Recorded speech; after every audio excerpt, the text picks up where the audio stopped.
Magpakasyala naman tayo at dito tayo sa Mama Luz Kitchen sa Ayala Malls, Manila Bay. Aesthetically old money siya kasi kapag new money, maraming mata pobre, hindi yan charot. Ito yung complimentary bread nila served with balsamic vinegar and olive oil.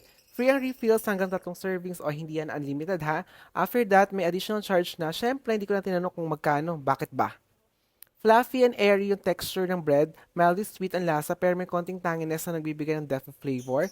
Kung sanay ka sa matamis na tinapay like sa pandesal or tasty, like us, maninibago sa lasa nito. Kaya alam niyo na kung bakit di kami umabot ng 3 refills. Ito yung mozzarella sticks nila, solo order may 5 piraso na.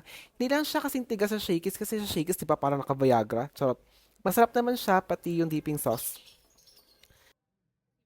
Main order ko naman itong lasagna. Very generous sa cheese, meaty, and saucy. Masarap ito, pero may parang kulang. I just had Greenwich the day before.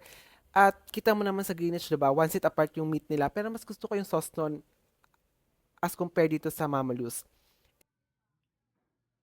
Ito naman yung Hawaiian pizza nila na thin crust. Available pala ito sa 12 inches to 14 inches. Masarap naman, may konting tangin na sa sauce, alat from the mozzarella cheese at tamis from pineapple and ham. Straightforward naman yung flavor profile niya.